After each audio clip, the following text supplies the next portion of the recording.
The video is Lila Nishmas Vishmo Bochem Chayv Tzidoy. Number one, thank you Hashem that I'm not feeling so great and I can be part of Klal Yisrael's pain. Klal Yisrael are going through a war and we need to feel each other's pain. We need to feel that this is a united front. There's a war against Klal Yisrael and of course the rest of the world. I'll tell you something quite emotional, personal. In 1982, those I remember, those are old enough to remember, 1982 in Eretz Yisrael, I was in Eretz Yisrael and I was a kid. And the war in the Galil in the north, one of the wars in the Galil, and there was quite a few people, many soldiers that were killed. And I remember the list used to come in every day at night on the TV, black and white TV. And then my coach, I was playing tennis then, thought I was going to be a champ of tennis. Now, thank God, I gave that up after my coach was hurt. And of course, that's a good idea because now there is no tennis, there's no basketball. All the things that people gave such importance to, millions of dollars for these players, in a second disappear. Why? Because Rabbi Shem is being mezachech, he's purifying this world. I said over yesterday from Rav Nachman says that in the future, based on the pasuk in Yeshayahu, it says, Varichoi biras Hashem.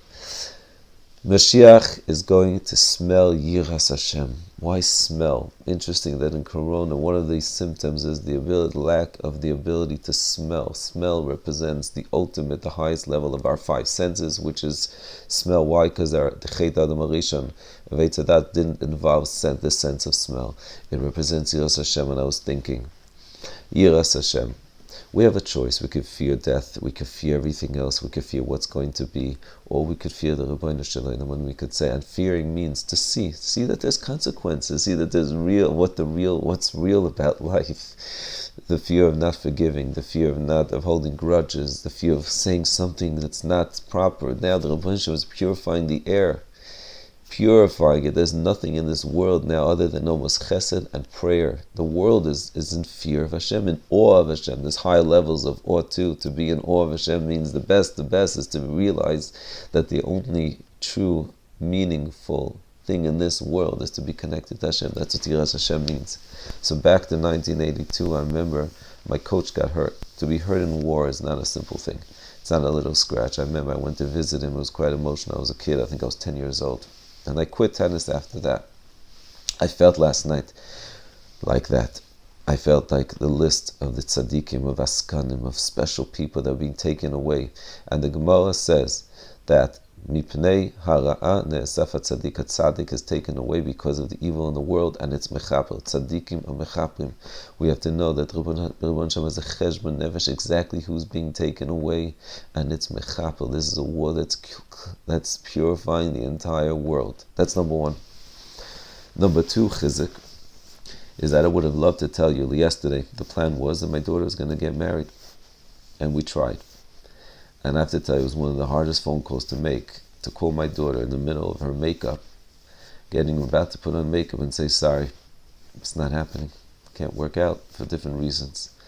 And the biggest simcha that I had is that after we davened, we said to him, Avinu Malkeinu, cried a little bit, and then we felt this is exactly what the Rabban Hashem wants. And my daughter, Baruch Hashem, she should be blessed. It was mekabel be'ava.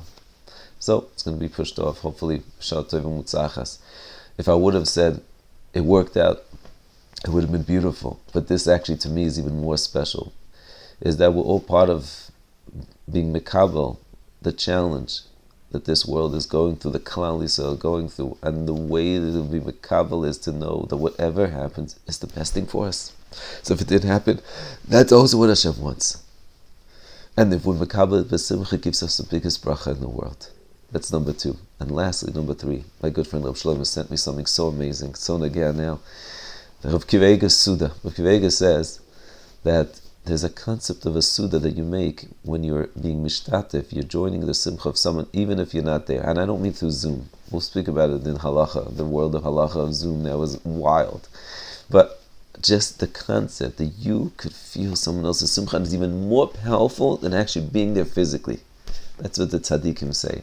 So if you know a bit about a simcha, and maybe even if it didn't happen yet, but b'machshava, with a thought, you sit at home and you take your family and say, I want to celebrate the simcha of so-and-so, my cousin that I can't be at.